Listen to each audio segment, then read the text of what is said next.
Son las 9:01 de la mañana, una hora menos en Canarias. Tiempo de tertulia en esta trinchera en la que ya me acompañan Luis Fernando Quintero. Muy buenos días. ¿Qué tal, Sandra? Muy bien.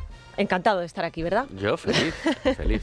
Fran Carrillo, ¿qué tal? ¿Cómo estamos? Muy buenos días, Sandra, ¿cómo estás? Muy bien. Y don Carmelo Jordá, muy buenos días. Muy buenos días, yo feliz de estar aquí y de llegar con frío en la moto, que a estas alturas del año es una experiencia absolutamente maravillosa. Es verdad, hace fresquito, ¿eh? Yo que he venido antes que tú decía, una uy... mañana estupenda en Madrid. Creo que sois un poco exagerados. En la moto, he dicho menos, en la moto. Hace menos calor. No, a estas horas hace calor, un fresco maravilloso. No, bueno, hace una temperatura estupenda, pero hace menos calor. El cambio climático. No os quejaréis que tenemos fresquito, que viene bien, y también tenemos nuestros saulitos que no nos pueden faltar. Aquí madrugar en esta trinchera tiene premio, porque aquí todos los tertulianos que venís, no me digáis que no desayunáis estupendamente. Aquellos que nos estén escuchando y que vivan en Madrid y quieran pues probar también todas las delicias que tiene la pastelería Saúl, pues les recordamos que tienen tiendas en la calle Arturo Soria, en la calle Alcorisa, en la carretera de Canillas, en la calle O'Donnell y en la calle Orense. Así que ustedes también pueden probarlo. Bueno, y ahora sí, nos vamos a poner manos a la obra porque hay muchas cosas de las que hablar. Les adelanto que luego vamos a intentar contactar con el abogado de Francesco Arcuri en España, con Enrique Zambrano, pero ahora vamos a abordar, si os parece, el último capítulo de la corrupción sanchista. Ayer por la mañana, la SER filtraba un audio captado por los investigadores tras el rescate de Europa, en el que Víctor de Aldama decía lo siguiente. Siempre buscando la mierda y nada que ver en un principio con el tema de Air Europa ni de la compañía, solamente de Guacalúa, que Guacalúa pertenece a Globalia. Y que Begoña sí es verdad que ha estado varias veces en la sede de Globalia en Pozuelo, pero siempre por el tema de Guacalúa. El gobierno en pleno escuchaba esto y, como se pueden imaginar, pues daba palmas con las orejas, ¿no? Luego comentaremos esto también. Pero el propio Aldama concedía ayer por la tarde una entrevista a El Español en la que decía que él siempre ha mantenido lo mismo, que no ha habido nada irregular en el rescate. Ahora bien, bueno, luego ya os diré lo que pienso yo de esto, pero él asegura que las presiones a Begoña sí existieron y no porque Hidalgo se las pidiera, sino porque ella era la primera interesada en que saliera adelante para poder continuar con su chiringuito. Escuchen un resumen de esa entrevista. Por la parte de la señora Begoña Gómez sí hubo en algún momento presiones para el tema del rescate de Europa. Javier Hidalgo no dice que va a llamar a Begoña Gómez para nada en raro, ni para nada. Begoña Gómez ya estaba presionando, ¿vale?, desde Moncloa para que el rescate se diera. Begoña Gómez es la que llamaba a Javier a través de otra persona, ¿vale? Y Javier estaba cansado de todo esto, porque lo único que quería la familia Hidalgo era salvar la compañía. Begoña Gómez lo que le interesaba pues era que la familia Hidalgo la patrocinara y sacar patrocinios para sus cosas. Entonces, por eso tenía mucho interés en que esto llegara a buen puerto. ¿Eso significa que la familia Hidalgo pagó a Begoña Gómez algo? No. Pero eso significa que la señora Begoña Gómez, a través de patrocinios o a través de cosas que ella pedía de una manera elegante, y así iría mejor todo, pudiera ir adelante, pues sí. Entonces, ¿quieren que hablemos de Begoña Gómez? Pues hablamos de Begoña Gómez, no hay ningún problema. Que me cite el juez para hablar de Begoña Gómez y hago una declaración de Begoña Gómez y se acaba la historia. ¿Quieren que hablemos de Begoña Gómez? Pues vamos a hablar de Begoña Gómez. Bueno, ¿qué os parece todo esto? Y bueno, pues eso de que Begoña pedía elegantemente sus patrocinios, Luis Fer. Si es que lo hemos dicho un millón de veces. Si es que de lo que aquí se trata es de que la esposa del presidente del gobierno utilizaba su posición y su influencia sobre su marido para conseguir fines personales, para conseguir pues ventajas para sus negocios, que no es para su trabajo. No es que tuviera un trabajo, estuviera nómina de una empresa y maniobrase para que a esa empresa le fuera mejor. Que tampoco sería muy presentable. Que tampoco sería presentable, pero bueno, sería oye, ¿la esposa del presidente del gobierno puede tener trabajo? Por supuesto, una nómina en una empresa y no hay problema ninguno. Pero es que tenía negocios que dependían de patrocinios que dependían de que empresas pagaran esos patrocinios para que ella pudiera seguir desarrollando las actividades que desarrollara en esa compañía. Y resulta que, siendo la titular de esos negocietes, de esa compañía, bueno, pues en este caso de la famosa cátedra, pues estaba en mejores posiciones que otras compañías similares para conseguir esos patrocinios, porque tenía en su casa a una persona que podría utilizar el BOE para decidir si rescata una compañía, para decidir legislativamente cómo le puede ir a tal sector o a tal otro, y por lo tanto podía influir a la hora de conseguir favores para ella. Lo que hacía, como bien decía Víctor de Aldama, no le preocupaba la situación de Air Europa, lo que le preocupaba era, lo suyo, su chiringuito, satisfacer a sus clientes para que siguieran patrocinando a su centro. Esto es lo que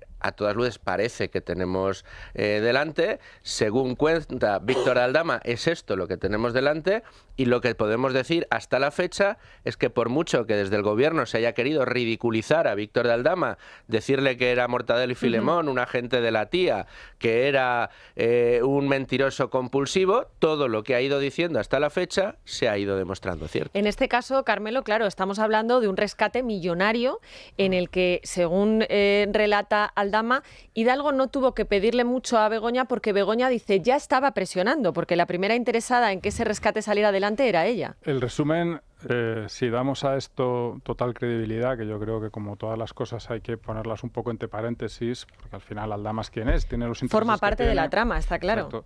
Pero si le dijésemos a esto total credibilidad, como por cierto hizo ayer el gobierno. Sí, ahora hablaremos de eso. Un tema interesante. Hemos pagado todos 600 millones de euros a Air Europa para que esta señora, la cátedra, le vaya bien. Ni siquiera para que la tenga, para que le vaya bien. Es decir, para que la cosa esté así como engrasadita, todo correcto, todos felices, tal. Lo cual es acojonante. Y lo cual, además, yo creo que tengo que decir que a mí, personalmente, esto es una opinión completamente personal, y que decir que no se basa en datos, es una impresión. Creo que pega mucho con el carácter del personaje, ¿no? O sea, mi tema, mi asuntillo, y bueno, pues oye, que son 600 millones del gobierno, ¿no? No tiene ninguna importancia. Del gobierno no, de los bolsillos de todos los españoles. Sí, claro, eso quería decir, efectivamente. Pero vamos, el tema es meridiano, es decir, el tema es que es así, eso es algo que, digamos, teníamos la duda de cuándo se sabría, no de si había pasado. Bueno, pues ya lo ha dicho Aldama. Lo que decimos, las cosas que dice Aldama, sobre todo yo creo que además del todo en este tema en el que efectivamente él era no solo parte de la trama, sino que trabajó de Globalia. Para Globalia, tal. Entonces hay que poner todo un poco entre paréntesis, pero él ya lo ha dicho. Pero fíjate y que... lo cierto es que, perdona, Sandra, sí. termino. Lo cierto es que las cosas que ha dicho Aldama hasta ahora se han ido cumpliendo. Claro, yo ahí te iba a decir que es verdad que yo creo que hay que explicar, o sea, todo hay que cogerlo con pinzas, porque lo llevamos diciendo desde el principio, toda la gente aquí tiene intereses, ¿no? Y este tío pero era es del verdad, PSOE, no te claro, puedes fiar. pero totalmente. Pero es verdad que cuando se escucha ese audio en el que Aldama dice, bueno, es que ahora quieren involucrar, decir que hay algo raro de Begoña y no lo hay, claro, no hay que olvidar que él estaba en nómina de Globalia. Decir que había algo irregular en ese rescate implicaba autoincriminarse, con lo cual eso hay que entenderlo en ese contexto. Y esto explicaría también por qué él, a pesar de subrayar el papel que jugó Begoña, él en todo momento sigue defendiendo que ese rescate fue legal. Eso, o sea, hay que tener en cuenta quién lo dice, por qué lo dice y quién era en cada momento. Aunque ¿no, también dice que se presionó a todos los ministros. Sí, eso también. Yo estoy buscando y no logro encontrar el post de Óscar López, que ayer se apresuró a sacar uno por la mañana, cuando una de las terminales mediáticas del gobierno, el sanchismo estabulado radiofónico, antes llamado Sociedad Española de Radiodifusión, SER, sacó diciendo que Aldama dice que Begoña no tiene nada que ver en el rescate de Europa. Y entonces sacó Óscar López un post diciendo, solo por informar, porque no lo encontraréis en ningún sitio. Aquí tenéis el señor que dijo que no había que creerse a Aldama nada. Pues ayer la SER saca otra mentira más de las suyas, diciendo que Aldama había dicho esto, y luego sale la exclusiva del Español con la grabación, diciendo que Aldama lo que ha dicho. No, está hasta las trancas en todo esto. Bien, no he encontrado el post de Óscar López. Pero te leo ahora unos cuantos si quieres. Y claro, lo que esto viene a demostrar es de nuevo que la clave de bóveda de todo esto es Begoña Gómez. Totalmente. Que parece que con todo lo que está pasando y como el PSOE y el gobierno son especialistas en crear focos alternativos de despiste, en desviar la atención, esta semana que sí con los currículos, etcétera. No, volvamos a lo esencial. Lo esencial es que es el gobierno más corrupto de la historia de España. Lo esencial es que es una señora que utilizó su posición para obtener beneficios privados a costa del contribuyente. Lo esencial es que utilizó su posición para beneficiar a una aerolínea que pagamos y rescatamos todos los españoles. Que, por cierto, yo mañana si me quiero ir de viaje con Air Europa, ese viaje me lo tienen que bajar de precio porque lo he pagado yo.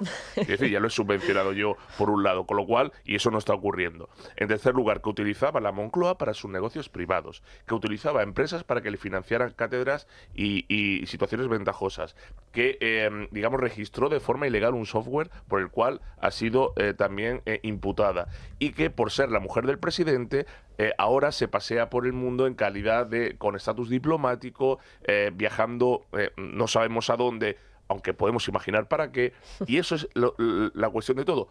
Y es donde más daño le hace al presidente. Que parece que todo lo demás al presidente le resbala.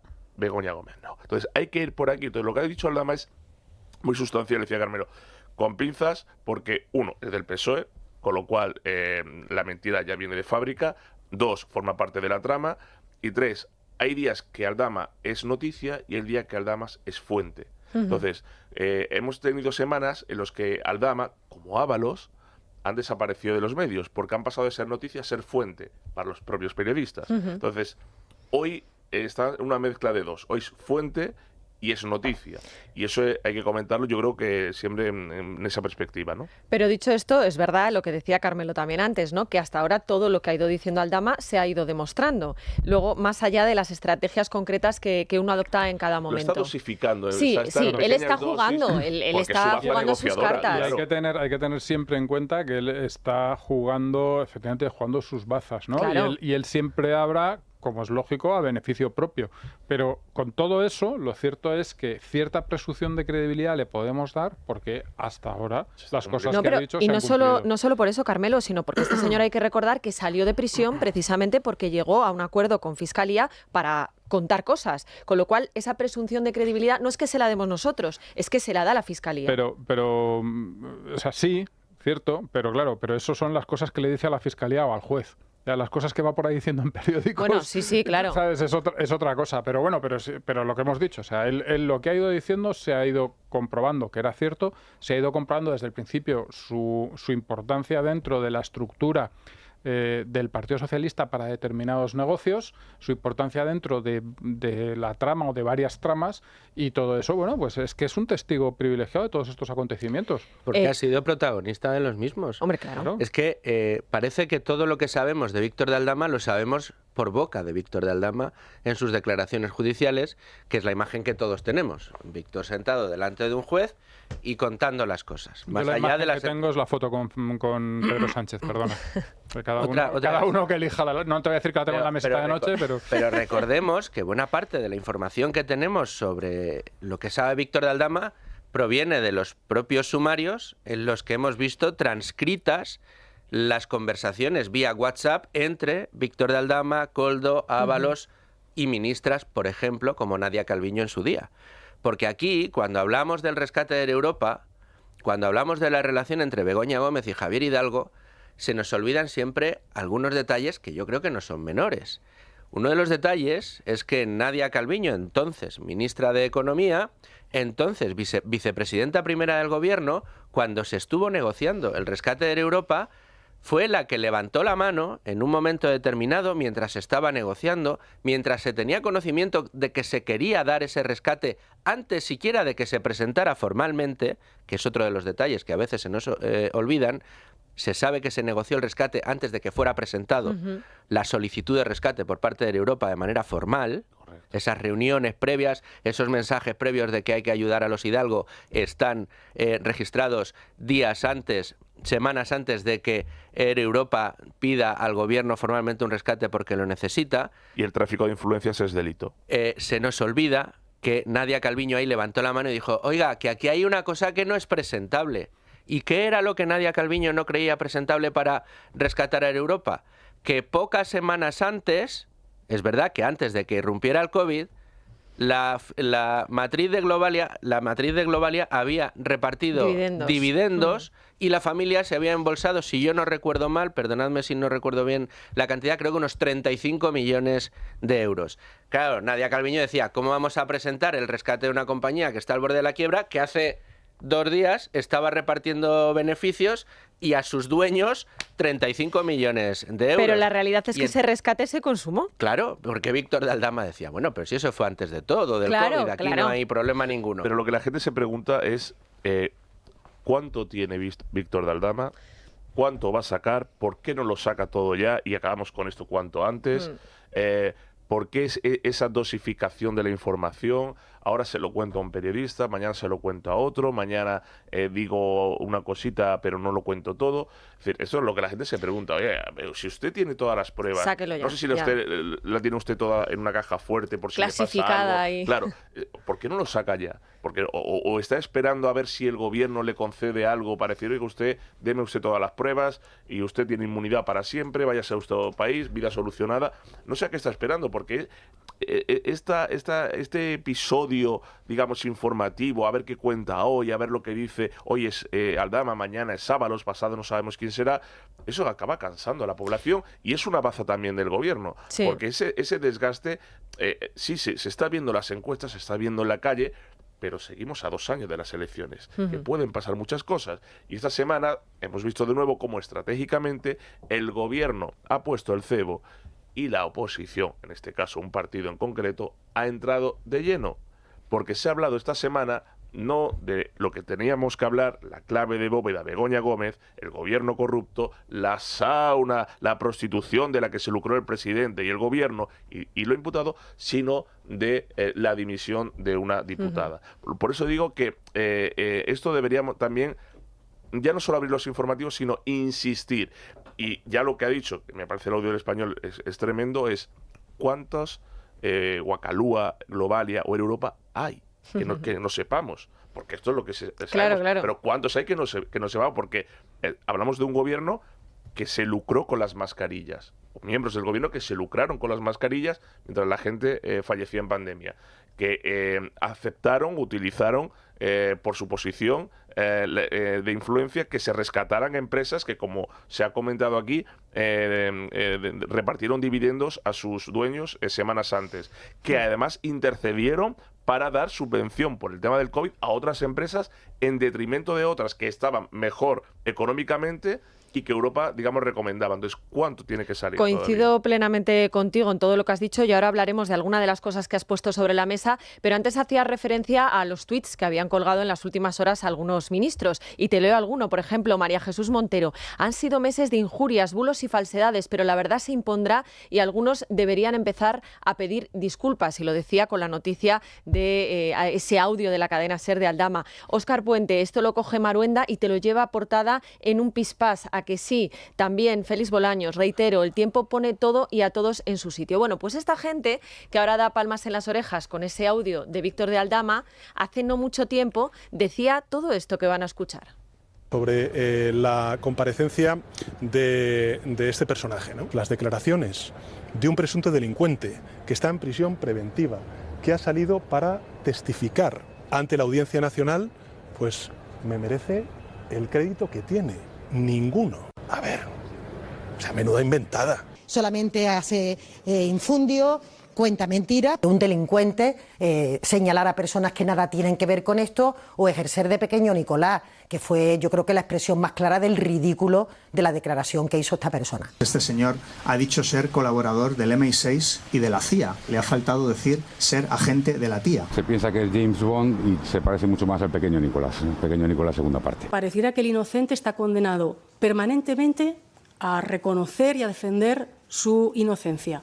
Y sin embargo, el mentiroso, con toda impunidad, lanza bulos y lanza mentiras y pareciera que aquí no pasa nada. que el señor Pedro Sánchez no ha cruzado jamás una palabra con el señor Aldama. Nunca. Fin de la historia. Lo que veo es cierta altanería de alguna persona a la que en mi tierra denominamos fantasmas. Bueno, pues todo esto era lo que decían los ministros de Víctor de Aldama. Ahora, sin embargo, se aferran a ese audio, bueno, pues para decir que, ¿ves? De la verdad se impondrá, decía María Jesús Montero, Calmeno. Se aferran al audio, o sea, se aferran a Aldama por la mañana, pero Aldama por la noche igual ya no les conviene tanto. No, porque claro en las que no. declaraciones de esta noche, de esta pasada noche, decía que el ministro Ábalos llamó a la ministra María Jesús Montero, leo, para que no tal, para que se iniciara el aplazamiento de Hacienda para mi empresa. Es decir, según... aplazamiento que creo que consiguió finalmente. Efectivamente, aplazamiento que consiguió. Según el señor Aldama, la ministra de Hacienda interviene para que determinadas empresas vinculadas a su partido se les aplacen las deudas de Hacienda. Esto es lo que dice el señor Aldama. Eso es un delito. Y eso es un delito, efectivamente. Y por tanto, debería, si está la prueba ahí, esa señora debería estar imputada mañana. Aparte de que, mañana. Como dice Aldama, está en la unidad de quemados intensivos porque ha puesto la mano en el fuego por todo el mundo. Eso es. Pero y mira a Carlos Moreno, su jefe de gabinete. Claro, es que igual se quema ella del todo, no solo la mano. No sé si María Jesús Montero ha violado más la ley o el diccionario, porque va por días, ¿no? Hay días que le pega más patas al diccionario y otro día que se le pega más a la ley. Más que al diccionario es imposible. Pero, bueno, pues, en fin.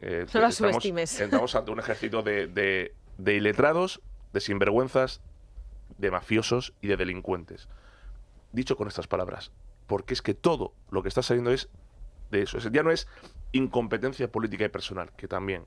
Ya no es incompetencia a la hora de gestionar dinero público, que en el caso de Óscar Puente es el primero que debería entrar en prisión, yo diría ya hasta por malversación, presunta malversación, sino que al mismo tiempo estamos ante delincuentes que cada día se erigen en espadachines de la verdad cuando son auténticos jinetes de la mentira. Es decir, que esta señora de la verdad se impondrá, el otro, el tiempo pondrá a cada uno en su sitio, otro, hay que ver la mentira, cuando están todo el día mintiendo. Y además ellos dicen, no, es que nosotros contamos la verdad y se desmiente cada día por multitud de medios. Claro, al final, en cualquier otro gobierno, yo ya no digo que hubieran dimitido, no, es que estarían ya procesados, pero procesados, ya ni siquiera imputados, procesados. Y aquí todavía no ha pasado nada, es que recuerdo que el señor Ábalos sigue en la calle. Quiero decir, que con todo lo que ha salido, solo ha entrado de momento Santos Cerdán. Atacan mucho a la justicia, pero luego en este país la justicia es demasiado garantista en muchas ocasiones. Sí, y hay que esperar porque tiene sus tiempos. Es lenta también, porque por culpa de este gobierno que la quiere reformar, no hay suficientes jueces, no hay suficientes medios, es lenta entre otras cosas por eso, y encima este gobierno se la quiere cargar. ¿Para qué? Para poder hacer lo que le dé la gana. Porque a este gobierno lo que le incomoda y le molesta es que el periodismo libre le retrate o le diga un momento, usted no puede hacer lo que quiera, usted no puede delinquir a su antojo, usted no puede malversar a su antojo, usted no puede utilizar el poder para beneficiar a sus amigos y familiares, no puede. No puedo, pues entonces me cargo la justicia. No puedo, pues entonces cierro medios de comunicación. No puedo, echo a periodistas del Congreso. No puedo, pues entonces la estrategia de Sánchez, cuando lo vemos el otro día con esa purria de autócratas hispanoamericanos, y cuando vemos que en vez de irse con el eje Estados Unidos-Europa se va con China, es porque directamente ya ha asumido que esto quiere que sea una autocracia. Y hace pues lo propio de las autocracias, que es deslegitimar los resortes democráticos, eliminar contrapesos, eliminar cualquier tipo de crítica y discrepancia, y aquello que le ataca o le persigue, pues acabar con ello. Luis Fer. Bueno, es lo que estamos viendo. O sea, es el resumen de la legislatura de Pedro Sánchez. Es el resumen de lo que ha sido el gobierno de Pedro Sánchez desde que accedió a la Moncloa tras la moción de censura. Hemos escuchado en numerosas ocasiones que el presidente del gobierno, Pedro Sánchez, está muy preocupado desde el principio por saber cómo le recordaría la historia. Pues él quería ser recordado, creo, como el que sacó a Franco del Valle de los Caídos. Bueno, pues yo creo que se le va a recordar más bien por los escándalos de corrupción, por los escándalos de qué se mantuvo durante tantos años, cuando era pareja de Begoña Gómez, que pudo vivir pues francamente bien gracias a los ingresos que tenía su suegro de los prostíbulos. La prostitución. Efectivamente. Gracias a la prostitución. Y después que estableció un sistema de corrupción crónica dentro de su entorno que lo que quería era acceso al BOE para cooptar absolutamente todas las áreas de poder. Y eso es lo que estamos viendo. No en vano tiene imputado, y lo hemos dicho una y mil veces, pero 1000 veces habrá que repetirlo, a su mujer, a su hermano, a 2 secretarios generales, a su fiscal general del Estado. Hay dudas de Interior, hay dudas... Es todo, todo. Si me permitís, yo quería apuntar una cosa más allá de lo que es la pura corrupción en el plano, digamos, más estrictamente político sobre lo ocurrido ayer, que a mí me parece significativo. Ayer sale un audio así, digamos, fuera de contexto, del que no sabemos, del que no tenemos muchos datos. El propio Aldana decía que no sabía cuándo se había grabado, que bueno, que tiene ciertas explicaciones y que tampoco es tan concreto, es decir, tampoco es que el audio diga, no, hombre, pero ¿cómo puedes dudar de Begoña Gómez? Ella es la mujer más inocente del mundo. Y bueno, pues ante ese audio, varios ministros, en un día festivo, 25 de julio, mitad de la canícula, salen en trompa para decir, bueno, fíjate, ves cómo todo era mentira, no sé qué.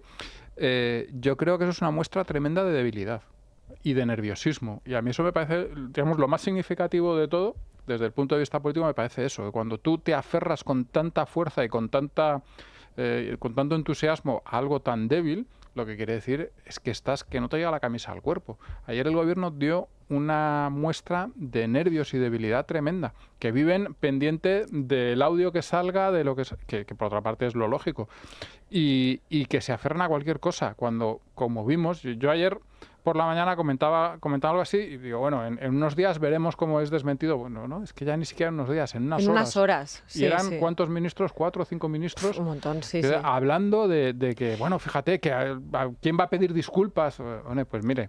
Pues, por cierto, un audio que filtra la cadena SER, que no es precisamente el medio que más está investigando esto. Quiero decir que no es el medio que más audios ha sacado de la trama, pero este sí no lo ha sacado. No están investigando nada. Recordemos, sanchismo, lo digo. estabulado radiofónico, que son las siglas de la cadena SER.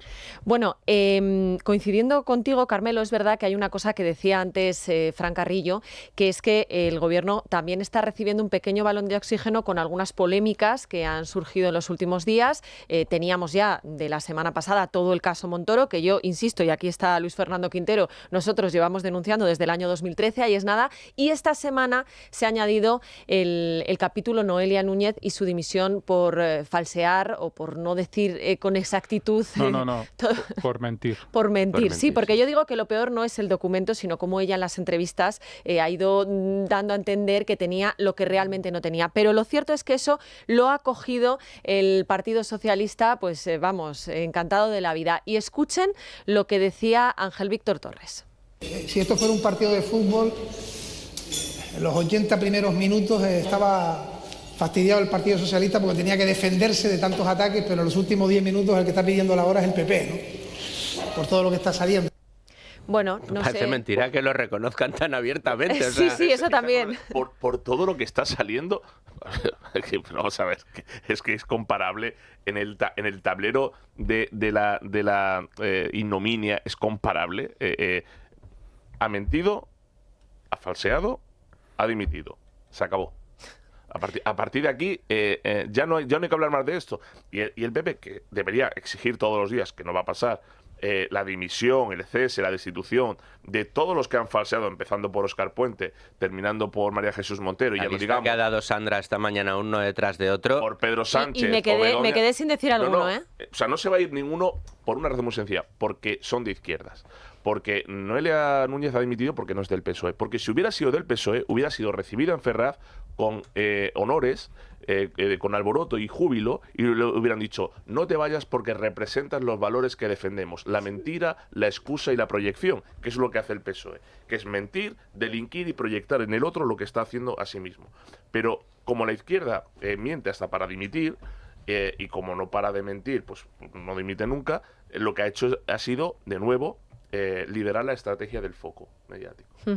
¿Qué nos interesa? Que se hable de esto que es una tontería. Cuando digo una tontería es que ha mentido, ha falsado, pero no ha cometido ningún delito. Quiere decir, no, en comparación con lo que está haciendo el gobierno.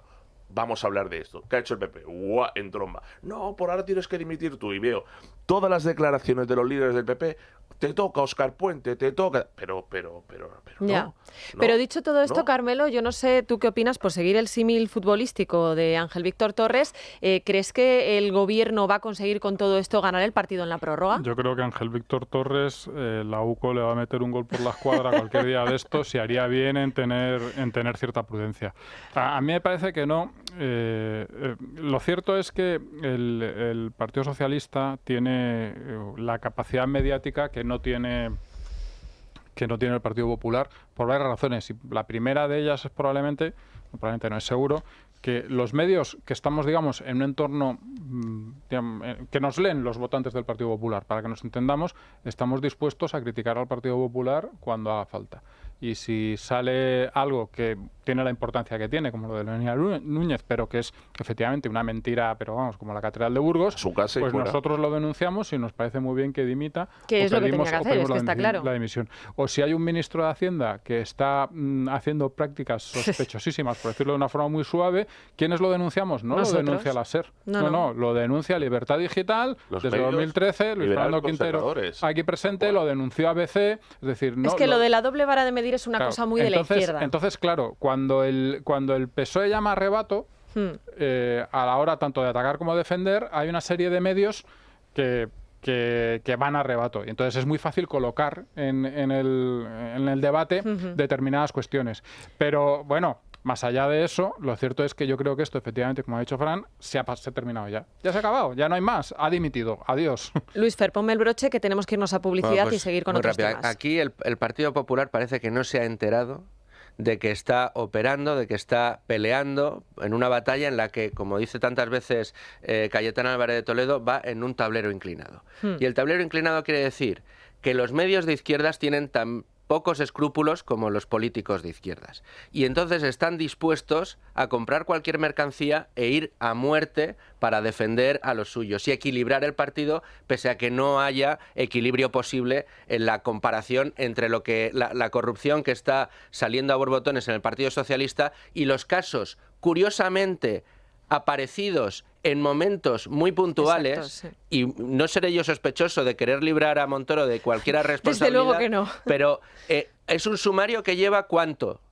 7 años. ¿Qué pasó hace 7 años? ¿Qué fue lo que pasó hace exactamente 7 años? Que hubo una moción de censura y llegó un señor que se llama Pedro Sánchez al gobierno. ¿Qué ha pasado en el último año? Que no se ha aparecido ningún sumario ni ninguna tomo adicional a la investigación de Montoro. Y aparece justo ahora. Y además con bastantes visos de que pueda tener nulidad, para mi disgusto, ese procedimiento judicial. Y en el Partido Popular se dedican a reaccionar de la manera que pueden a las cosas. No tienen ningún tipo de orden, no tienen ningún tipo de estrategia y no son capaces de hacer valer sus virtudes o la ausencia de problemas tan gordos como los que tiene el Partido Socialista y siguen yendo a rebufo. Con lo cual, antes de que la UCO le meta un gol a Ángel Víctor Torres, Víctor Ángel, bueno, pues ha dicho lo que en el mainstream lamentablemente empieza a calar, que parece que el partido está igualado. Pues vamos a coger un poquito de aire y enseguida volvemos y ya les adelanto que hablamos con Enrique Zambrano, abogado de Francesco Arcuri en España. Seguiremos hablando de todas las ramificaciones de la gran trama de corrupción que acecha al Partido Socialista, pero si hay otra noticia que ha copado la actualidad esta semana es la entrega del hijo de Juana Rivas a su padre. Ya saben que inicialmente esa entrega estaba prevista para el martes, pero la propia Rivas y su consejera áulica, Paqui Granados, montaron tal show que la juez decidió suspenderla para evitar que el pequeño Daniel, de 11 años, sufriera más de lo que ya lo estaba haciendo. ¿Por volver con el padre? No, porque en lugar de ir en coche, le hicieron ir andando para que todas las televisiones lo grabaran. Lloros, gritos. Y cuando se plantaron delante de todos los periodistas, esto es lo que sucedió. Dilo, ¿qué quiere hacer? No me quiero ir. Dilo, grítalo. Me va a matar como vuelva, no puedo. No puedo volver. Son muchos años que intento estar aquí, no me dejan en paz.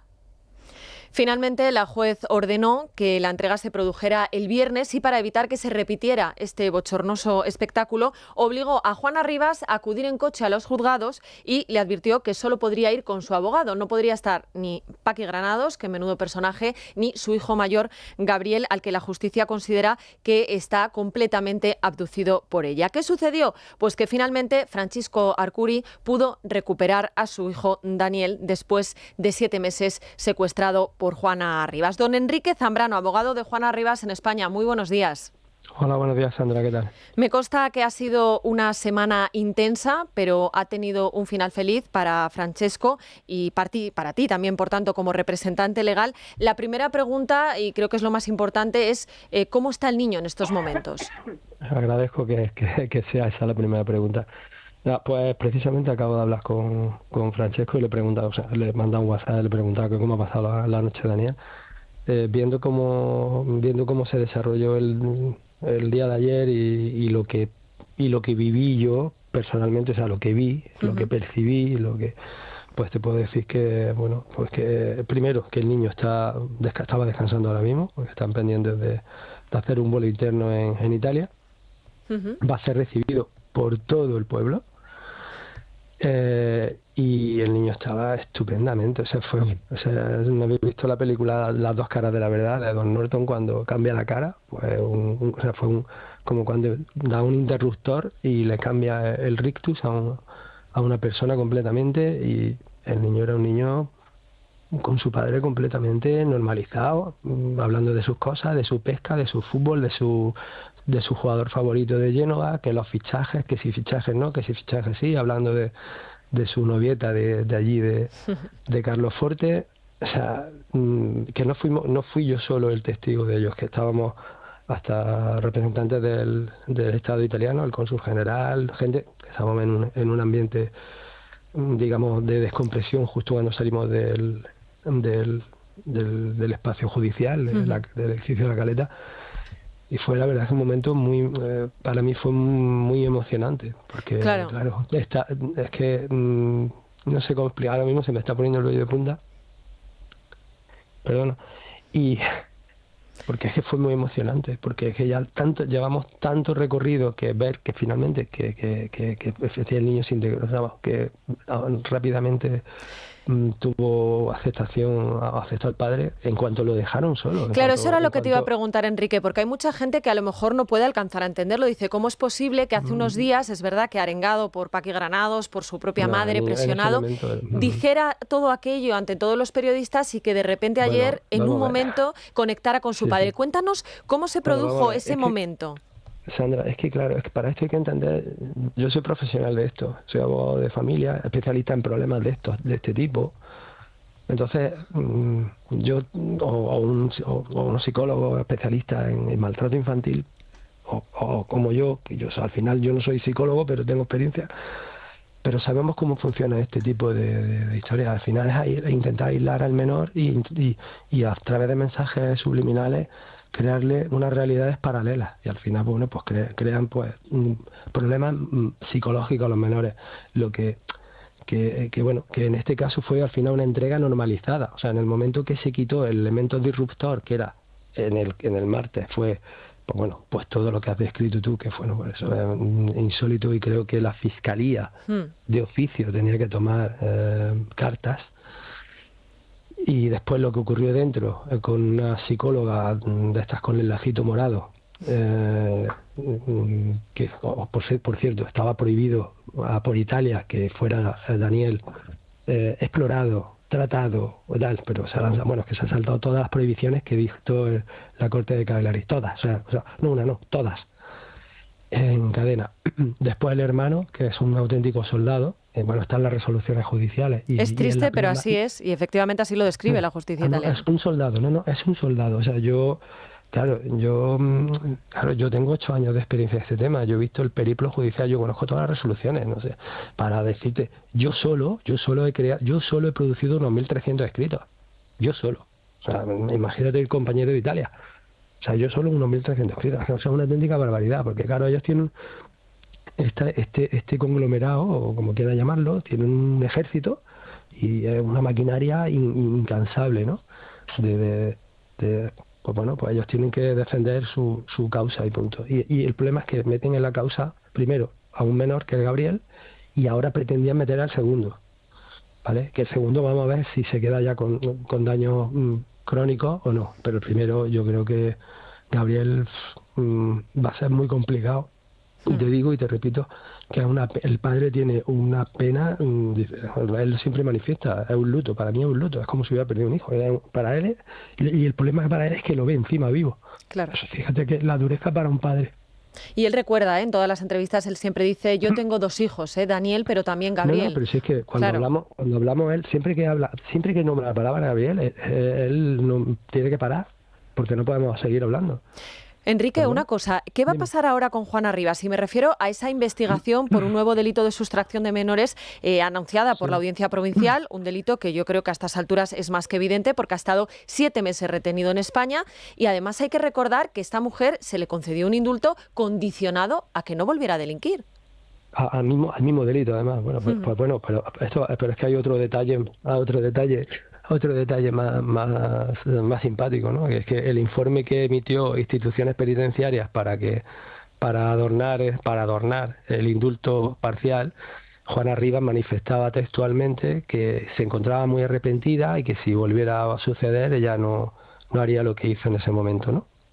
Entonces, bueno, pues obviamente ese documento lo voy a utilizar en el procedimiento judicial. Ahora irá al juicio y dirá que tiene un miedo insuperable, que no tenía un miedo y tal, pero bueno, ya yo creo que el auto de la Audiencia Provincial, en el cual le revoca la decisión que tomó la juez de Instrucción 4, el auto yo creo que ya le dice, oiga usted, que sé que me va a poner usted la excusa del miedo insuperable, pero que ya esa excusa ya está estudiada por el gobierno, por la Corte de Apelo de Cagliari, el 18 de febrero, no el 18 de febrero, sino ya antes, el 3 de enero, cuando le dice, oiga usted, Daniel ha dicho tal cosa, le dice, mira, más de lo mismo, el 18 de febrero en el decreto que ya pues le concede la custodia, vuelve a decírselo, y el 7 de julio en una forzada vista también se lo vuelve a decir.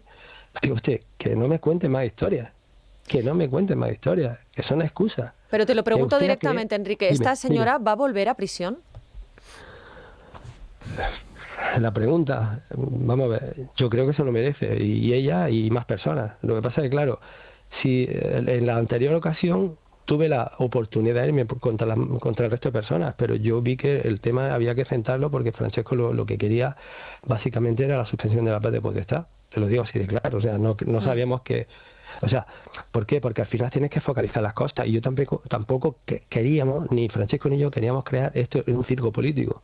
O sea, meter a Francisca Granado es crear un circo político, o sea, un circo. Y además es darle a ella un escenario en el que se maneja, en el que ella, si la habéis visto, pues se maneja bien, realmente, o sea, se maneja bien. Ella te refieres a Paqui Granados. A Paqui Granados, para mí es absolutamente increíble en que no se puede creer, ¿vale?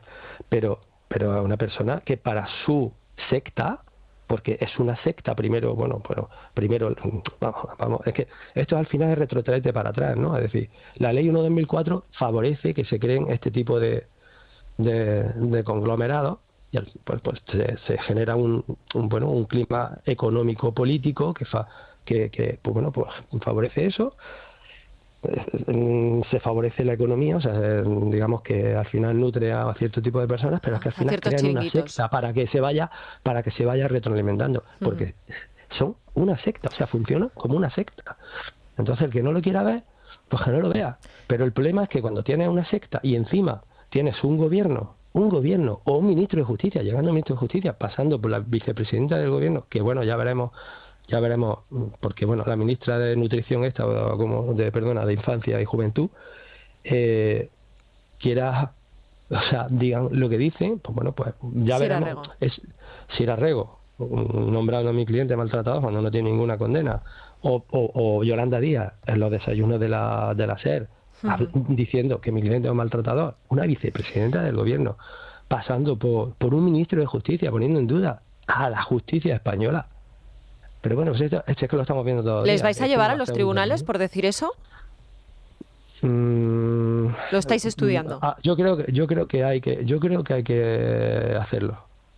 Lo que pasa es que yo ya tengo 2 pies y 2 manos, ya yo estoy, no soy especialista yo soy especialista en lo que soy especialista, ¿no? Entonces, bueno, pues me gustaría tener un compañero, una compañera, me da igual, que me diga, levante la mano y me diga, aquí estoy yo, aunque conozco bastantes, pero claro, no todos se atreven a hacerlo, ¿no? La otra vez, bueno, no me importa poner el acto de conciliación previo para que luego vayamos al Supremo, o sea, el procedimiento lo conozco perfectamente y no tengo ningún problema. Bueno, en el caso de María Sevilla esto se hizo y se ha conseguido, sí, o sea que... El problema nosotros lo iniciamos, en el caso cuando Montero y Errejón, Irene Montero y Errejón compararon a Francesco con el padre que asesinó a sus 2 hijas en Tenerife. O sea, no sé si te acuerdas de esa escena. Sí, claro. Vale, pues metieron en el mismo saco a Francesco y a este señor. Y pusimos el acto de conciliación, lo celebramos, pero en el último momento, cuando íbamos a poner íbamos a interponer las querellas ante el Tribunal Supremo, dijo Francesco, mira, es que no tengo ganas de más follones y tal, o sea, digamos que las paramos, ¿no? Es que Francesco estaba tranquilo con su hijo. Claro, y ahora mismo que lo acaba de recuperar, pues imagino que también querrá estar tranquilo. Es que esto es importante que lo sepamos. Francesco vive en Carloforte, un pueblo muy bonito, idílico, en la isla de Cerdeña, con 8.000 habitantes, precioso, y él no tiene percepción de lo que es el tema Rivas aquí en España.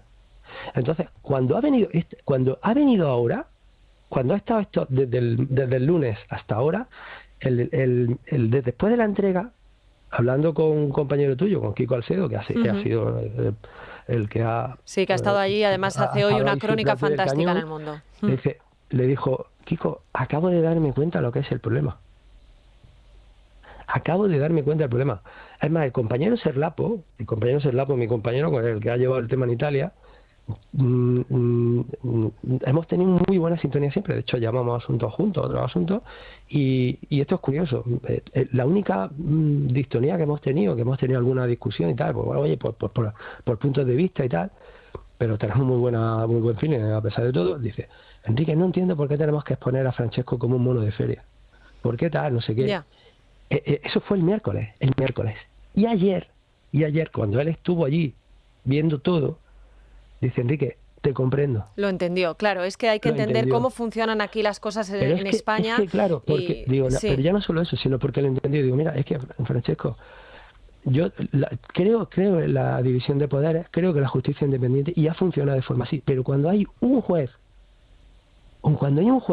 que lee, que ve Telecinco, o ve, no me voy a decir Telecinco, mejor la Sexta o Televisión Española, pues ya su percepción no es la misma. Porque no, y no solo eso, ya no es una cuestión del juez, también de la propia sociedad, porque al final el relato importa. Pero Enrique, nos vamos a quedar sin tiempo y sí que me gustaría preguntarte por 2 cuestiones que nos gustaría que nos aclarases. Una, no sé, y te pido brevedad porque te quiero preguntar también más cosas, ¿qué pasa con el régimen de visitas? ¿Automáticamente ahora ya no tiene régimen de visitas Juana Rivas o ahora va a poder visitar al pequeño Daniel en algún momento? Bueno, es que efectivamente, en teoría tendría derecho ahora el 15 de agosto. Allí. Ella, los únicos derechos que tiene es visitarlo allí.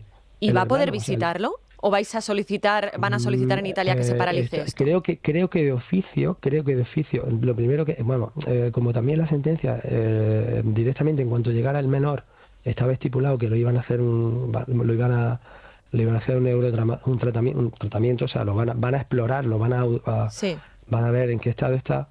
Pues yo creo que a partir de ahí es cuando van a tomar las decisiones, pero creo que va a haber alguna decisión de oficio por la Fiscalía de Menores de Cagliari. Pues esperemos que así sea. Debe de haber, de cualquier manera, yo también voy a pedir aquí, pero a raíz de lo tengo pedido, de hecho, pero como la juez me desestimó, o sea, me inadmitió la denuncia por sustracción. Por cierto, la misma juez que dictó la medida cautelar de la manera que la dictó, ¿vale? Pero ya en funciones de guardia, esa fue en funciones de guardia. Y una cosa más, Enrique, no sé si nos puedes explicar muy brevemente qué va a pasar con esa otra denuncia que tiene pendiente Francesco Arcuri en Italia, porque es verdad que bueno, pues la izquierda mediática y política se aferra estos días a que hay una única denuncia, una última denuncia en Italia por malos tratos. Vamos a ser honestos, no es una única denuncia. Esta señora puso 15 denuncias, ¿vale? 15 denuncias. Es la última que queda pendiente, ¿no?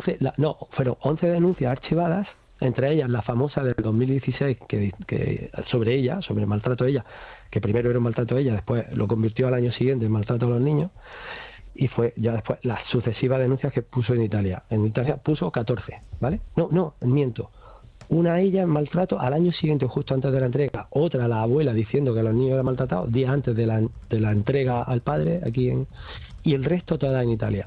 Y quedaban cuatro pendientes que bueno, que había un cambio de fiscal y se quedaron como en el aire. También de denuncia de 2019. Sí. Y bueno, en el cambio de fiscal, ese fiscal la recoge y dice, pues a mí me parece que sí hay delito. Entonces cogí y con las mismas pruebas que ya se habían practicado, pues bueno, pues el sistema judicial italiano, la imputación te lleva en un 99, no sé cuánto a juicio, que no es como aquí, que en un momento dado puedes revocar. Es como cuando se transforma el procedimiento abreviado, directamente ya sabes que va a juicio, ya sabes que va a juicio, ¿no? Entonces, realmente Francesco está bastante tranquilo, porque las pruebas que hay son las que hay, o sea, no hay más. Y de hecho, el decreto de febrero, el que le concede, bueno, el que le reconcede la custodia, o le vuelve a dar la custodia de su hijo, que siempre la ha tenido, pues estudia esas 4 denuncias, porque claro, si no, ¿cómo le vamos a dar cómo se va la custodia? Estudia esas 4 denuncias y dice, mire, y concluye una por una que no es sino que todo es fruto de la febril imaginación de Juana Rivas y de su entorno, o del entorno de Paqui Granado, en el que está Juana Rivas, porque es que yo creo que más bien así, ¿no? Sí. Bueno, hemos repasado al inicio de este programa esa sentencia, demoledora sentencia, y yo creo que en fin, que cualquiera que la lea y que tenga interés, pues se da cuenta de lo que estamos hablando. En fin. En 88 folios, yo creo que la gente, no sé si la habéis colgarla, hombre, ya sabéis algo. No la hemos colgado, pero sí que hemos leído los extractos más importantes y yo creo que nuestros oyentes pueden volver a escucharlos si se han conectado un poquito más tarde, porque de verdad que merece la pena. Es que el resumen casi es un resumen magistral de lo que es el asunto, ¿no? Después... Es muy fácil. Lo que pasa es que el que no quiere entenderlo porque no le interesa, primero económicamente o porque tiene el cerebro absolutamente lavado, pues bueno, pues ya está. Pues Enrique Zambrano, abogado de Francesco Arcuri en España, muchísimas gracias por atendernos y ojalá el niño esté bien en Italia, que es lo más importante, como decía al inicio. Gracias, Sandra, como siempre. Gracias. En fin, yo no sé, por poner un último comentario, Carmelo, ¿qué te parece todo el espectáculo que se ha montado al respecto y bueno, que ha tenido que sufrir, insisto, un niño de 11 años, que a mí es lo que más grave me parece? Es que lo dramático es eso, que 2 adultos se peleen en la sala de juicios o donde sea, pues bueno, pues es un asunto entre adultos, allá ellos. En fin, es una cosa mucho más suave, pero que se utiliza a los niños como carne de cañón en las peleas de este tipo, en los conflictos entre matrimonios, a mí me parece una de las cosas más despreciables que se pueden hacer. El audio este que hemos oído de dilo, es absolutamente tremendo. Todo lo que ha pasado es tremendo. Y lo terrible, lo que se me queda a mí el peor sabor de boca, bueno, es 2 cosas. Primero, principalmente, lo que han pasado y lo que están pasando esos niños. Y luego, cómo en España se pueden hacer determinadas cosas sin que tengan las consecuencias que deberían tener desde el punto de vista, primero, legal, pero luego social. Es decir, esa persona y aquellas que la rodean y le hacen eso a los niños deberían ser despreciadas, vamos, hasta por el panadero de su barrio. Es decir, debería de ser gente que no pudiese salir a la calle porque se las despreciase públicamente como merecen, porque son despreciables. Y en España, por contra, lo que pasa es que, primero, no hay las consecuencias legales que debería haber. Como bien has apuntado antes, el indulto que recibió en su día Juana Rivas, cuando ya el tema estaba bastante claro, por cierto, fue parcial y estaba vinculado a no volver a delinquir. Y ahora pues no se aceptan las denuncias, no se acepta nada. Es decir, a ver, está el niño 7 meses sin estar con su tutor legal y no se acepta una denuncia de sustracción de menores, que son cosas absolutamente increíbles. En fin, seguiremos pendiente de este caso. Vamos a hacer una pausa para la publicidad, pero antes déjeme que les cuente que Cibislen abre una nueva oportunidad de inversión. Proyecto Palacio Las Salinas. Esta oportunidad trata de la concesión de un préstamo puente con garantía hipotecaria de primer rango para la remodelación y puesta en marcha de un hotel balneario por parte del promotor Punta 25 Hotels Group. El ticket del proyecto es financiar 4,5 millones de euros con una rentabilidad total, atención, del 23%, 11,5 TIN, en un plazo de 24 meses con posibilidad de amortización anticipada a partir del mes 9. Se trata del Hotel Balneario Las Salinas, un emblemático establecimiento hotelero situado en Medina del Campo, en Valladolid. Bueno, pues así llegamos a las 10:09 de la mañana, una hora menos en Canarias. Seguimos en tiempo de tertulia y tenemos todavía muchos asuntos que abordar, porque esta semana, y yo lo digo desde que estoy aquí estos días presentando, es que parece mentira que estemos a finales de julio porque no da tregua a la actualidad. Los veranos ya no son lo que eran. Ya no son lo que eran. Bueno, ojo, porque aparte de todo esto que ya les hemos contado, hay otro asunto muy espinoso del que tenemos que hablar.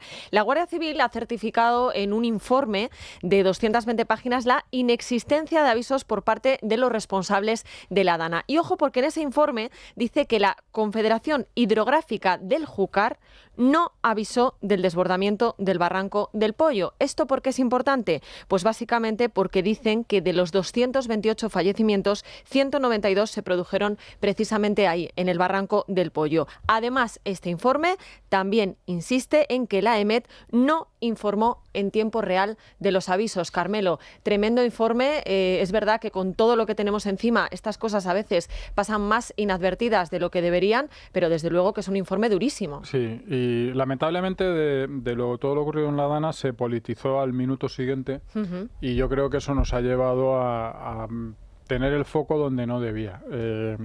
Obviamente no hubo estos avisos, y cuando políticamente se ha reprochado a la administración autonómica que no se avisó a la gente, pues bueno, pues ahora hay que reconocer que no tenían toda la información que deberían haber tenido al respecto.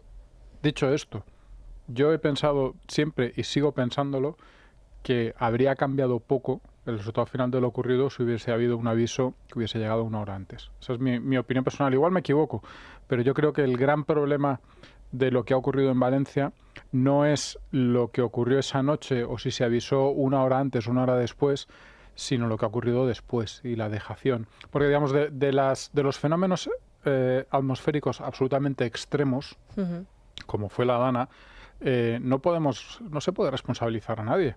Se puede responsabilizar de lo que ha ocurrido después, de que durante meses esa gente ha estado abandonada, que sigue en buena medida abandonada, que las ayudas no llegan. Eso sí que tiene unos responsables políticos. Y probablemente se puede responsabilizar también de lo que ocurrió antes, del hecho, pero mucho antes, no la mañana, esa misma tarde, del hecho de que en una zona en la que, por suerte o por desgracia, pero ese tipo de lluvias torrenciales absolutamente imprevisibles y brutales se dan cada X años y ocurren con una frecuencia relativa, las infraestructuras no estaban preparadas para ello. Eso sí que hay ahí. Y no estaban preparadas, además, por ideología pura y dura. Sí. No por falta de capacidad técnica o por desconocimiento, sino por ideología. Entonces, yo creo que eso sí que se puede comparar. Dicho todo esto que acabo de decir, que yo creo que yo solo me he liado un poco, el hecho es que efectivamente, cuando se ha tratado de señalar a una administración por no haber avisado, por no haber mandado un SMS a una determinada hora, bueno, pues este informe efectivamente da la razón un poco a aquellos que decían que es que no teníamos toda la información. Y dicho esto también, yo sigo pensando que el señor Carlos Mazón debería dimitir, pero no por lo que hizo esa tarde, sino por lo que no ha hecho después. Correcto, no es incompatible una cosa y otra. Bueno, la Guardia Civil ha vuelto a confirmar, la misma Guardia Civil que definió al gobierno como lo que es, una organización criminal y mafiosa, ha vuelto a decirnos a los españoles que el gobierno nos ha mentido, que el relato del Una vez gobierno más. era falso, una vez más. Por eso el gobierno también se quiere cargar la Guardia Civil. Es decir, todo aquello que retrata las características y las facultades políticas y personales y morales del gobierno, el gobierno va contra eso. Entonces nos ha dicho que nos ha mentido porque hay 4 responsables. El que dirigía la Confederación Hidrográfica del Júcar, del Partido Socialista, que sigue ahí y el que el gobierno ha apartado estos meses para que no diga cositas que a lo mejor le pueden perjudicar, del PSOE. La señora Teresa Rivera, su jefa directa, que se fue a Europa y se escapó huyendo para que nadie le pudiera vincular Pero a nosotros con no una se nos responsabilidad, olvida. pero no se nos olvida del Partido Socialista, el presidente del gobierno, evidentemente, porque ni hizo caso, hizo omisión de socorro. Recordemos, si quiere ayuda que la pidan, este tipo de cosas. Y en última instancia también el presidente de la Generalitat Valenciana, Carlos Mazo. Es decir, 3 del PSOE y 1 del PP. ¿Qué es la única dimisión que se ha pedido en este país? Con razón, porque tenía que haber dimitido y no tenía que haber seguido, y se han hecho manifestaciones. Amazon, al resto no. Que han tenido tanta o más responsabilidad, porque desde 2020 Teresa Rivera tenía un informe sobre los riesgos de inundación en Paiporta, y que había aquello que operar, y que había que dejar la ideología a un lado y empezar ya a cuidar todo eso. Pero como estamos en manos de sectarios, de iletrados, de auténticos delincuentes climáticos que no son protectores del clima, sino todo lo contrario, pues cuando la gente le dice, oiga, usted tiene que limpiar los montes, tiene que limpiar los cauces, tiene que limpiar todo esto porque el día que esto suceda ocurre la tragedia. No, porque si la Agenda 2030 dice que hay que hacer... Bueno, pues esta es la consecuencia. Entonces esta señora, que era responsable directa, se escapó a Europa y huyó a Europa. Y lo que defiende en Europa es lo contrario de lo que pedía en España. Por eso digo que, no, es que Mazón tenía que haber dimitido. Bueno, pues dentro del relato que se está haciendo, no. El primero que tenía que haber dimitido es el señor responsable de la Confederación Hidrográfica del Júcar. La segunda, Teresa Rivera. El tercero, Pedro Sánchez. Y el cuarto, Carlos Mazón. Cuando se vayan esos 3 primeros, que pidan la dimisión del que manda en Valencia. Luis Fer. Cuando se legisla o cuando se gestionan recursos públicos o infraestructuras desde el dogmatismo político o desde el cálculo político, desde el dogmatismo ideológico, desde el cálculo político, hay consecuencias. Claro. Y lo que sucedió en la Dana es uno de los mejores ejemplos que tenemos. Pero es que seguimos teniendo ejemplos. El ejemplo del apagón fue un ejemplo de una gestión de la red eléctrica basada en ideología y que acabó, aunque a la gente no le guste recordarlo, con al menos 5 personas muertas. Porque ese apagón hizo que no funcionaran máquinas a las que estaba conectada gente de la que dependía para vivir y que terminó falleciendo por aquel... 5 personas, y perdón el inciso, ya te dejo seguir, que si hubiera estado gobernando el Partido Popular, vamos, lo que hubiéramos tenido que escuchar. Sí, no, y tendríamos aquí han pasado documentales. totalmente inadvertidas y nos hemos olvidado de ellas. Tendríamos documentales ahora mismo en televisión, un día sí y otro también en televisión española, en el nuevo Telepedro. Pero vamos a lo mismo. Previo a lo que decía, siguiendo el argumento que ponía Carmelo encima de la mesa, antes de la tragedia, lo que teníamos, como estábamos recordando, son informes que estaban diciendo que esa infraestructura estaba mal, que técnicamente era necesario hacer una serie de mantenimientos y había que poner en marcha una serie de operativas para que las infraestructuras necesarias para que en el momento en que se produzcan crecidas no provoquen desastres estén puntualmente en orden. ¿Qué pasa? Pues que como se gobierna por dogmatismo ideológico, el sectarismo lo que decía, la ideología lo que decía, no, hay que volver a traer la naturaleza, los ríos, porque los ecosistemas no pueden verse afectados por la mano del hombre, etcétera, etcétera, y al final pues se llenaron de cañas los barrancos, no se hizo el mantenimiento que había que hacerse, se fue tirando la pelota para adelante y no se hicieron las cosas bien. Consecuencia, que cuando se produce el desastre, cuando llega el accidente inevitable, cuando llega la meteorología y te da el susto que te da, pues se producen 228 muertes. Pero es que a posteriori no se legisló ni se tomaron decisiones desde el dogmatismo ideológico, también entró el cálculo político. Y en el cálculo político lo que entró es, espérate, deja que se cuezan en su salsa y que vamos a echarle la culpa a Amazon. Y de repente, pues ves que tienes brigadas de bomberos y brigadas de la Guardia Civil y brigadas de emergencias y brigadas de policía y brigadas del ejército diciendo, estamos listos, nos vamos para allá, vamos a poner grupos electrógenos, vamos a quitar barro, vamos a ayudar, y les dicen, no, de momento quédense ustedes. Que llega una brigada francesa a ayudar para poner solidaridad encima de la mesa, y dice, ¿cómo es posible que nosotros, que venimos de Francia, seamos las primeras uniformados que llegamos a este pueblo para ayudar a quitar barro? Porque el gobierno hizo un delito de omisión de socorro, es que hay que recordarlo. Y el PP, en su torpeza habitual y manifiesta, en vez de apartar a Mazón, obligarlo a que dimitiera y no darle al gobierno una excusa ni política ni retórica, ahí lo mantuvo, ahí lo tiene, con todas las manifestaciones y en todas las imágenes. Pero es, de nuevo, el PP siempre a rebufo estratégicamente de lo que hace el PSOE. Y de los errores de individuos como Carlos Mazón, que debió declarar la emergencia y no la declaró. Claro, pero no la declaró también por cálculo político. Por eso digo yo que debe dimitir, no por si el día antes que se fuera o no. Fue o no se fue, o estuvo cenando, comiendo, o se envió la alerta. Que la incompetencia política no es exclusiva de unas siglas, es decir, que esto lo vemos en muchas, pero que digo que el PP es tan torpe que es una figura política quemada ya en ese momento, y en vez de darle al gobierno y al PSOE una baza para decir, bueno, ¿y ahora qué tienes que decir? Este señor ya no está. Y ahora los responsables vosotros. Entonces, ahí lo mantuvo. Entonces, tenemos un gobierno que basa toda su gestión en la propaganda, y ha hablado Luis Fernando del tema del apagón. Hay predicadores en televisión española que negaron que en España era imposible que hubiera un apagón. Cuando hubo el apagón, lo achacaron a lo que decía el gobierno, a las empresas, qué tal, y no a la ideología, es decir, a demostrar que somos los campeones de las energías renovables, y una vez ya se produjo, negaron que hubieran dicho que no tienen vergüenza, no tienen vergüenza. No la tienen, ni la conocen, ni la van a conocer, porque son siervos al servicio de una causa. De igual forma que la Agenda 2030 mata, porque mata, y el socialismo mata porque mata, hay que decir que hoy, al igual que los mayores enemigos de la mujer son los autodeclarados feministas, los mayores enemigos del clima son los autodeclarados ecologistas, porque lo que hacen es precisamente perjudicar el medio ambiente, con esa tontería de no hay que intervenir en los bosques, no hay que intervenir en los cauces, luego pasa lo que pasa, ¿no? Entonces, estas 200 y pico víctimas que ha habido en Valencia, que siguen sin recibir ayudas, que siguen abandonadas, que siguen esperando que el gobierno les diga algo, no solamente que pida ayuda, no, que les diga algo, tienen que saber una cosa, los máximos responsables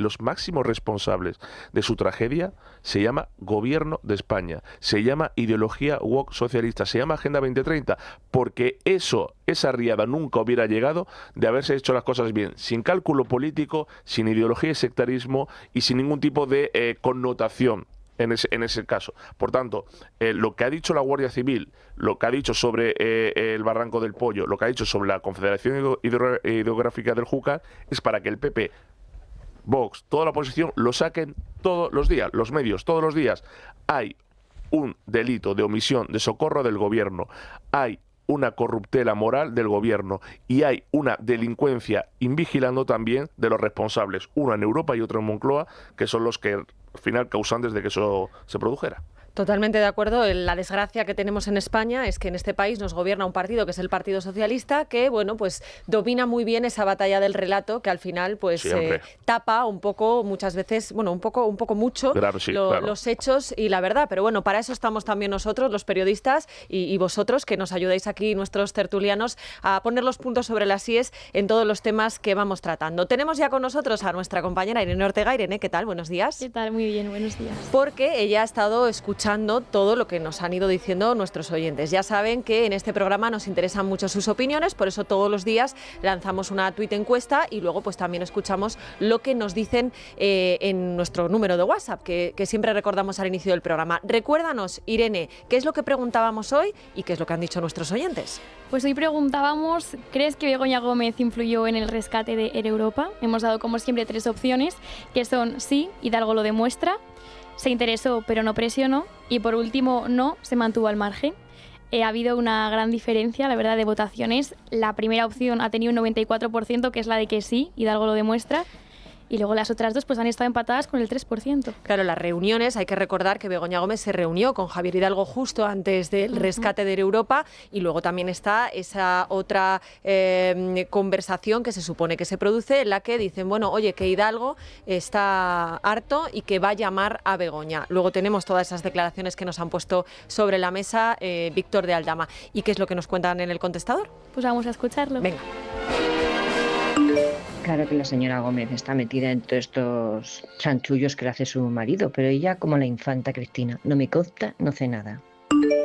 Decirle que los oyentes, lógicamente, no tenemos pruebas, solamente pensamos y creemos en función de las informaciones que van surgiendo. Y si hay una persona que presuntamente ha utilizado el Falcon cuando le da la gana, eso está más que demostrado, pero presuntamente, que se ha montado una secretaría con fondos públicos, que ha hecho una apropiación indebida, que se ha hecho una cátedra a su medida y sin titulación, etcétera, etcétera, etcétera, pues es una persona que no es trigo limpio, que no es recomendable moralmente y que, por lo tanto, cualquier noticia que salga, para mí, me la creo. Claro que influyó la señora Gómez en lo del rescate. Por supuesto que sí. Cogieron la presidencia del gobierno y pensaban que España era su cortijo particular y que nunca se iba a saber nada, que podían hacer y deshacer a su antojo. El PP de Huelva. Está claro que Begoña Gómez ha estado en todas las sopas y ha intervenido en todos los condimentos que se han generado con Air Europa y tantos y tantos. Buenos días. Begoña Gómez presionó en el rescate de Air Europa por sus propios intereses. Gracias. Muy buenos días. Pues yo pienso que la señora Begoña Gómez participaba en todo, ¿eh? Esa señora aprovechaba todo donde pudiera conseguir comisiones, pero no comisiones normales, sino comisiones sustentosas. Es un poquito ambiciosa la señora.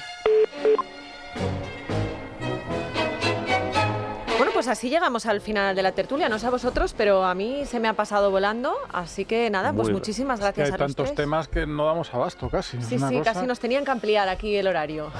Bueno, yo me he quedado con ganas de hablar de Huawei, pero mañana estaré muy pendiente de la tertulia. Pues tienes que estar muy pendiente porque además vamos a hablar con un gran conocedor del tema Huawei. De hecho, fue el primero que puso sobre la pista en esta casa de este asunto, que es Florentino Portero, y además, pues brillante analista internacional, con lo cual va a estar muy interesante. No te lo pierdas. Luis Fernando Quintero, muchísimas gracias. Un placer, Sandra. Fran Carrillo, gracias también a ti por acompañarnos. Un placer hoy. como siempre. Y Carmelo Jordá, a ti no te despido. Nos vamos ahora de viaje. Sí, bueno, está por aquí Beatriz García, que nos tiene que llevar a la trastienda, pero luego me tienes que llevar de viaje. Vamos a hacer una pausa, pero antes les recuerdo, visiten buenavidasenior.com y soliciten su estudio personalizado comparativo gratuito de todas las alternativas disponibles para conseguir liquidez sin perder la propiedad de su vivienda. Infórmese gratis en buenavidasenior.com. La trinchera de llamas es radio.